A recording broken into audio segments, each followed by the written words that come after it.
Hello everyone, आप सभी दोस्तों का स्वागत है। इस वीडियो में हम लोग देखने वाले 29 ऑफ नवंबर को एक और मेन बोर्ड आईपीओ ओपन होनी जा रही है। जिस मेन बोर्ड आईपीओ के बारे में हम लोग बात करने जा रहे हैं, उस मेन बोर्ड आईपीओ की इशू साइज देखा जाए तो एनवायरो इंफ्रा इंजीनियर आईपीओ से ज़्यादा देखने को मिलने वाली है। 840 करोड़ की टोटल इस मेन बोर्ड आईपीओ की यहाँ पे इशू साइज उससे ज़्यादा ही रहने वाली है। तो इनके बारे में इस वीडियो में डिटेल्स में कंपनी के बिजनेस मॉडल, फाइनेंशियल हेल्थ और क्या कुछ रिस्क फैक्टर इस कंपनी के साथ जुड़ी हुई, इनके बारे में इस वीडियो में डिटेल्स में देखेंगे।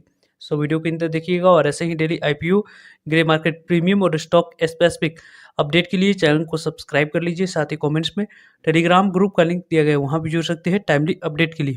कंपनी को यदि हम लोग देखें तो सुरक्षा डायग्नोस्टिक आईपीओ, ये आईपीओ 29 ऑफ दिसंबर से ओपन होगी।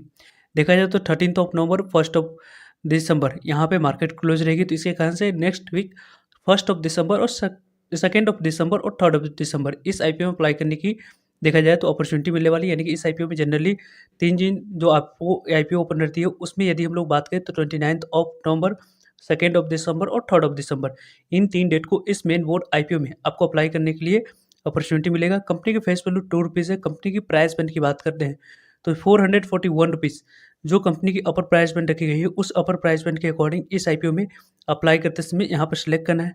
वैसे इस कंपनी की 34 इक्विटी ऑफ शेयर मिनिमम इस आईपीओ में 1 लॉट अप्लाई करते समय सिलेक्ट करना होगा। कंपनी की टोटल इशू साइज की बात करें तो 846 करोड़ की टोटल इशू साइज है। 846 करोड़ की टोटल इशू साइज देखने को मिली। पूरी तरीके से ऑफर फॉर सेल है, यानी कि जो भी कंपनी पैसा रेज करी वो कंपनी के पास नहीं जाने वाली। कंपनी की प्रमोटर्स और एग्जिस्टिंग शेयर होल्डर्स अपने स्टेक को सेल करें। जो यहाँ पे थोड़ी सी निगेटिव पॉइंट्स किसी भी कंपनी के रिगार्डिंग लाते हुए देखने को मिल जाती है, लेकिन जिस तरीके की जिस बिजनेस में कंपनी इंगेज है, उस बिजनेस में आने वाले समय में ग्रोथ आपको यहाँ पे कंटिन्यू रहने वाली है। क्योंकि जिस तरीके की जैसे यहाँ पे एनवायरनमेंट बन रही है और जो यहाँ पे आपको पॉपुलेशन डेंसिटी बढ़ रही है इंडिया में, उसके कारण से भी आप लोगों को यहाँ पे जो इस कंपनी की बिजनेस है उसमें ग्रोथ यहाँ पे देखने को मिलेगी। और हेल्थ अवेयरनेस, हेल्थ इंश्योरेंस जिस तरीके से जैसी बढ़ रही है, बुक वेल एसआईपी है, बीएस एनएससी दोनों जगह पर कंपनी की लिस्टिंग होने वाली है। कंपनी की टोटल इशू साइज में यदि हम लोग डिस्कस करें तो 50% शेयर आपको क्यूआईबी के पास जाते हुए देखने को मिलेगी। 50% शेयर क्यूआईबी के पास जाएगी। 35% शेयर आपको रिटेलर्स कैटेगरी के पास जाने वाली है, यानी कि रिटेलर्स को इस आईपीओ में अलॉटमेंट टोटल इशू साइज की 35% शेयर एलोकेट होते हुए देखने को मिलेगी। 15% शेयर की बात करें तो एचएनआई कैटेगरी के पास 15% शेयर हम लोगों को जाते हुए देखने को मिलने वाली है। कंपनी की यदि हम लोग बात करते हैं सुरक्षा डायग्नोस्टिक आईपीओ के बारे में, तो सुरक्षा डायग्नोस्टिक आईपीओ यदि हम लोग देखें तो लगभग यहाँ पे आपको इस आईपीओ में 3 ऑफ दिसंबर की बात करें तो क्लोजिंग डेट है 29 ऑफ दिसंबर, इसी वीक फ्राइडे को आईपीओ ओपन होते हुए देखने को मिलेगी। 3 ऑफ दिसंबर इस आईपीओ क्लोजिंग डेट है। 4 ऑफ दिसंबर की बात करें तो यहाँ पे अलॉटमेंट मिली है नहीं, उसके बारे में इन्फॉर्मेशन मिल जाएगी।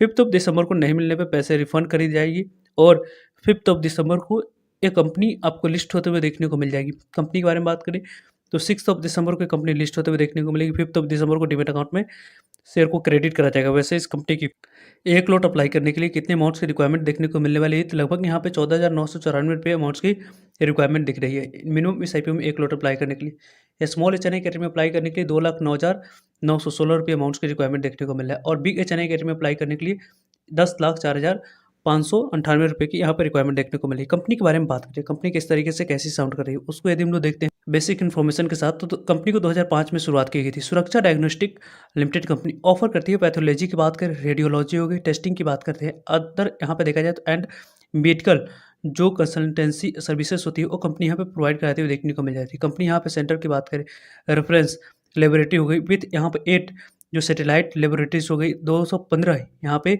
कस्टमर देखा जाए तो इस 2 पॉइंट यहाँ पे 215 कस्टमर टच पॉइंट्स देखने को मिलती है, इंक्लूडिंग यहाँ पे 49 डायग्नोस्टिक सेंटर हो गई और 166 सैंपल कलेक्शन सेंटर इस कंपनी की देखने को मिल रही है। यहाँ पे कंपनी के अक्रॉस वेस्ट बंगाल हो गई, बिहार हो गई, असम हो गया और एंड आप लोगों को यहाँ मेघालय की बात करें, यहाँ पे इस कंपनी की प्रेजेंस जनरली देखने को मिल जाती है। कंपनी की ऑफर करती है कस्टमर को ऑनलाइन ऑफलाइन मेडिकल जो भी यहाँ पे कंसल्टेशन होती है सर्विसेज अंडर द रूप। यहाँ पे 44 डायग्नोस्टिक सेंटर है। कंपनी विच हाउस की बात करें तो यहाँ पे पोली क्लिनिक हो गई और अदर यहाँ पे 750 डॉक्टर्स इस कंपनी के साथ जुड़ी है। कंपनी के डायग्नोस्टिक सेंटर सपोर्ट की बात करें, टेक्नोलॉजी प्लेटफॉर्म हो गई, सिस्टम हो गई, इन सभी को कंपनी यहाँ पे मैनेज करते हुए देखने को मिल जाती है। कंपनी के बारे में बात करें तो यहाँ पे आप लोगों को कंपनी की बिजनेस मॉडल अच्छी दिख रही है। कंपनी की कंपटीटिव स्ट्रेंथ की बात करें तो वेल पोजिशन यहाँ पे डायग्नोस्टिक चेन कैप्चर करती है। लार्ज यहाँ पे ग्रोथ अपॉर्चुनिटी इस कंपनी में देखने को मिल रही है। यहाँ पे फ्रेम देखा जाए तो मार्केटिंग की डायग्नोस्टिक सर्विसेज हो गई,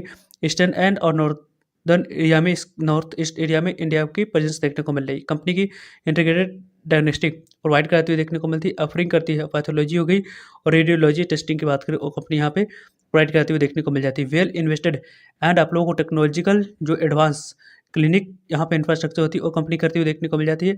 यहाँ पे देखा जाए तो आप लोगों को कमिटमेंट की बात करें, क्वालिटी यहाँ पे ड्रिवन हाई इंडिविजुअल कस्टमर हो गई, बिजनेस हो गया एंड शेयर की बात करें, कस्टमर रिटेंशन की बात करें, कंपनी की अच्छी देखने को मिली। रिलेवेंट इंडस्ट्री एक्सपीरियंस इस कंपनी के पास देखने को मिली। कंपनी की बिजनेस मॉडल कंपनी की अच्छी दिख रही है। तो कंपनी की फाइनेंशियल हेल्थ की बात, कोविड के बाद इस कंपनी के बिजनेस में काफ़ी अच्छी ग्रोथ देखने को मिली थी, लेकिन अभी देखा जाए तो फिर से इस कंपनी की 2023 से कह सकते हैं कि शुरुआत देखने को मिली। कंपनी की यहाँ पे एसेट दी गई है 522, 23, 24, 25 के 3 मंथ की डाटा कंपनी के द्वारा अवेलेबल करवाया गया। कंपनी 275 करोड़ 75 करोड़ की एसेट पे थी, वो 281 करोड़ है, 300 करोड़ हुआ और 314 करोड़ के पास देखने को मिल रही है। कंपनी की एसेट रेवेन्यू की बात करें 225 करोड़, 194 करोड़, 222 करोड़, अभी 62 करोड़ के पास कंपनी की टोटल रेवेन्यू 3 मंथ में देखने को मिल रही है। कंपनी की प्रॉफिट की बात करें, पहले 21 करोड़ के पास, 6 करोड़ के पास, 23 करोड़ के पास, अभी 7.5 करोड़ के पास कंपनी की टोटल प्रॉफिट दिख रही है। कंपनी की नेटवर्थ की बात करते हैं, कंपनी की नेटवर्थ किस तरीके से कैसी देखने को मिली। पहले 145 करोड़ के पास नेटवर्थ थी, वो 156 करोड़ के पास हुई, 180 करोड़ के पास, 187 करोड़ के पास कंपनी की टोटल नेटवर्थ देखने को मिल रही थी। रिजर्व एंड सरप्लस की बात करें तो 137 करोड़ के पास थी, 147 करोड़ के पास, 171 करोड़ के पास, 177 करोड़ के पास रिजर्व एंड सरप्लस देखने को मिला था। टोटल बोरोइंग की बात करें, कर्ज की बात करते हैं तो कर्ज बिल्कुल ही कंपनी के पास कम है, 19 करोड़, 14 करोड़, 8 करोड़, अभी देखा जाए तो 7 करोड़ के पास देखने को मिल रही है।